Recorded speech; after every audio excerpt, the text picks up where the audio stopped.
What legal documents are needed? All adults, every adult, everyone over 18 years of age should have in place these 4 foundational legal documents. The first is the durable power of attorney, who can handle your financial affairs if you are not able to do so. An up-to-date will, who gets your things when you pass. A living will directive, your end-of-life decisions, and it removes the stress and angst of a family member having to make those decisions for you. And then a healthcare surrogate designation, who can make medical decisions for you if you're not able to speak for yourself. So why these documents matter? If you do not have the right documents in place with the right language, so again, just because you have a document, it may not be sufficient. All powers of attorney especially are not created equally. So an elder law attorney will have many provisions in a power of attorney document that other attorneys won't have in there. So the document is so important. It's vitally important, because if you're in the hospital or you're in a nursing facility and someone needs to protect your home or protect your money, you need to have the right legal document in place to do that. Having a well-drafted power of attorney document can also help you avoid having to go through guardianship. Guardianship means there's a court trial. It takes away all of your legal rights. And sometimes, if no one else is qualified or able, the state becomes your guardian. So you want to try to avoid that as much as possible. And also, these documents can simplify things after you pass. So when should the documents be done? Now. They should be done now. You can't predict when you may have a stroke, a car accident, a motor vehicle accident, a heart attack. For some people that have dementia or Alzheimer's, cognition can decline quickly and then be unable to sign legal documents. So you want to get them in place now. I often tell people you can't buy fire insurance when your house is on fire. So getting these legal documents in place before they're an absolute necessity is vitally important. So the documents themselves. The first we'll talk about is this durable power of attorney. It's who can handle your financial affairs, all right? You keep your rights. So if I sit down today and sign a durable power of attorney, I have the same rights to handle my own financial affairs as I did before I sat down to sign it. You designate someone as your agent who can also take care of things for you. We recommend strongly that it is a durable power of attorney, which means it stays in effect even if you later become incapacitated or incompetent. I used to see, I don't see them as often as I used to because they're so problematic, springing powers of attorney, which means they're not effective when you sign it. It's effective at some future date. Oftentimes it was effective when 2 doctors said you were incompetent. I appreciate our doctors and they're thankful for their medical care, but imagine if your daughter needs to pay your bills and she has to track down 2 doctors to sign 2 notes to say you're incapacitated. It's going to be difficult to do and take her a while. So we won't do those kinds of documents. We want these documents to be very effective for the families. A power of attorney document ends when you pass or if you sign a written revocation of that document. So our recommendation is you name one person to act on your behalf as your power of attorney and then name an alternate. The attorneys at Kentucky Elder Law have had their own family experiences, and we bring those to bear in our practice. A lot of people think, well, I've named my daughter Susie as power of attorney. That's going to be fine. Well, what happens if something happens to Susie? In my family, my granddad had 2 children. He actually outlived both of them. It doesn't happen frequently, but it does happen. So we want to name an alternate in case something happens to the first person. And sometimes we name an alternate to that person. Again, you want to record your durable power of attorney in the county in which you own real estate. This can be vitally important if your agent needs to sell your home to help provide for your care. So that we do that as an elder law firm as a matter of course. You need one that has been notarized. It's authenticated so that the financial institution or insurance company will accept it. And you do need these even if you have a spouse. A lot of people will think, well, my wife or my husband is on everything. Well, they're not on what is known as an individual retirement account. They're not an insured under a life insurance policy. So spouses do need powers of attorney in place in case something happens to one of them. You need specific powers in the document. A document that just says my attorney, in fact, can do anything I could do will be found insufficient by a financial institution or insurance company. So you want banking and investment powers, insurance and annuity powers. You want the agent to be able to make beneficiary designation changes on your behalf. You want elder law powers in the document. I mentioned that earlier because an elder law attorney is going to have a very different power of attorney document than a lot of other practitioners. So we need in the document gifting powers if we're trying to protect resources and money and property. Trust making powers, because at times people need a specific type of trust set up that they don't set up themselves. You want to have the ability to protect assets, as also we include a protection of jury trial rights in our power of attorney document. And then lastly, you want to have the HIPAA authorization, HIPAA authorization. As many of us know, when we see our treating physician, we have to sign that we've seen their HIPAA policies. So you want to have that in your document. Next document we'll talk about is the living will directive, our end-of-life decisions. If you make this document out, you will help your family avoid the anguish of having to make these end-of-life decisions for you. It gives you the opportunity to say, I do not wish to be placed on machines or have a feeding tube if I'm in the active process of dying. So it allows people to make those decisions ahead of time. You want a living will that matches Kentucky law.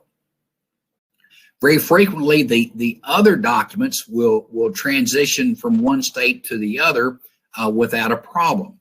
This document is very state specific, set up under a statute. So you want a living will directive that matches Kentucky law. A living will directive is not a DNR. It is not a do not resuscitate order. So those are very different documents. All right. Next document, and another vitally important document, is that healthcare surrogate designation.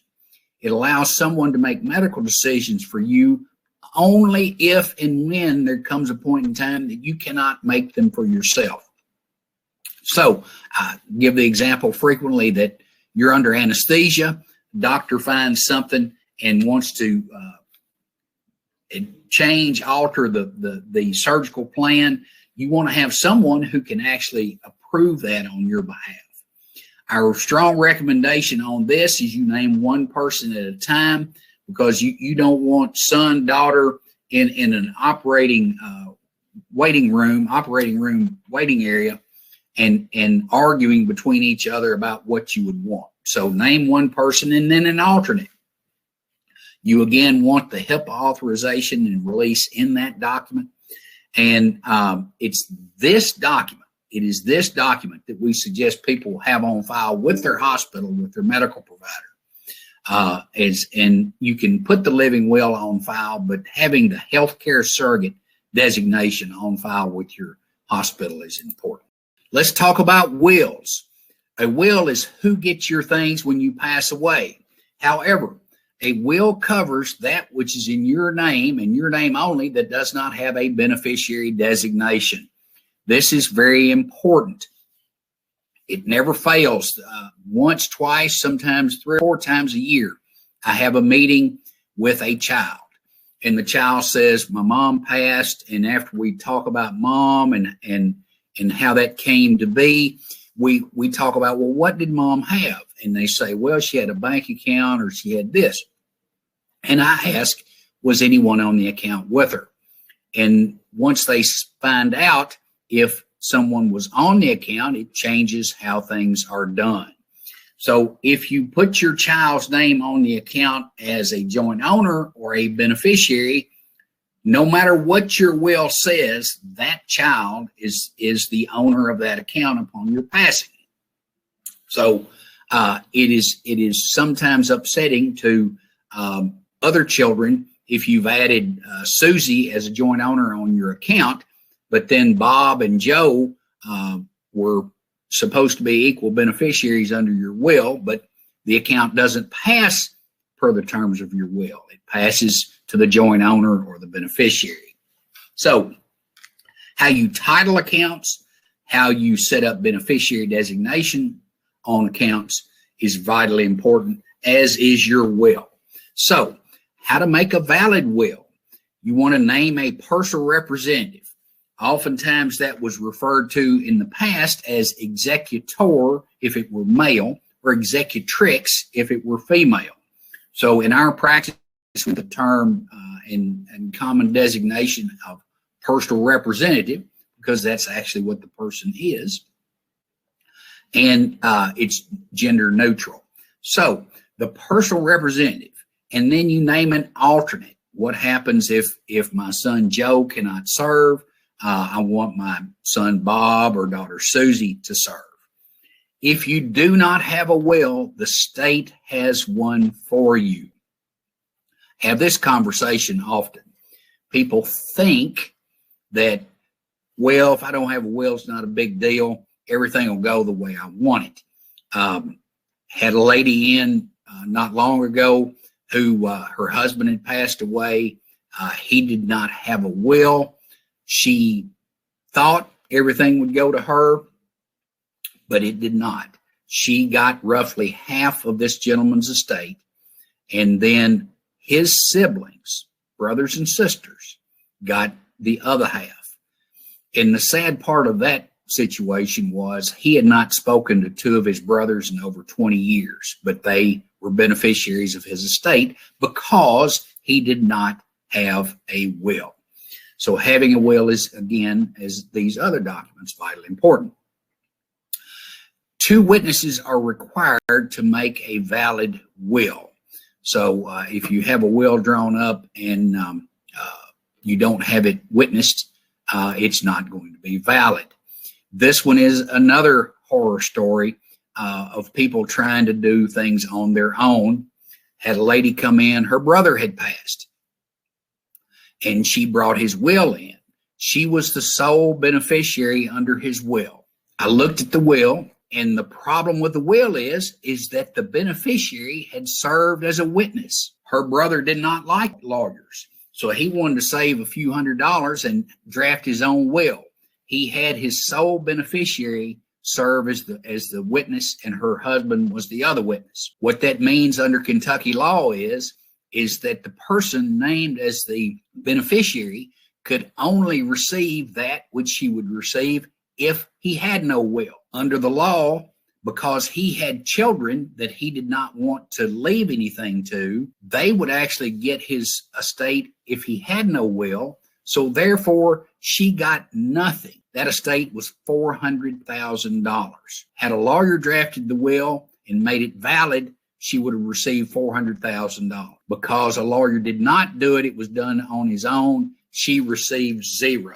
We do recommend a will be notarized. That way you do not have to have someone come to court to testify about the signing of the will. And oftentimes when someone is 30, 40, 50, they get a will in place and they leave to each other, husband and wife.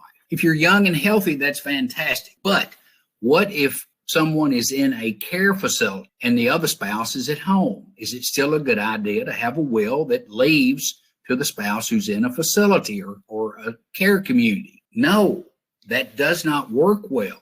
Here's what happens. Every year I will see several children who come in and say, my dad was in a nursing facility on Medicaid, and now they tell me that he's no longer eligible. And I say, well, did your mom just pass? And they say, well, how did you know that? And I said, well, it happens that people come in and they still have a house that was held jointly, or they have a will that left to the spouse that's in a nursing facility. So we want to review these documents. As life events change, these documents need to be changed. So seeing an elder law attorney for that is vitally important. Let's talk about trusts. There are three primary types or main types of trust. A revocable trust or a revocable living trust. That is a tool that people use to avoid probate. Irrevocable or irrevocable trust. That is a type of trust that people use to avoid probate and for what we call asset protection. So if you funded an irrevocable trust and you make it 5 years from having done that, what you put in that trust, if it's properly drafted, will be protected from long-term care costs. The third type of trust, a special needs trust. That is for beneficiaries who are disabled and you want to leave money to that disabled person, but not at the cost of the governmental benefits that they receive. So you may set up a special needs trust for that person.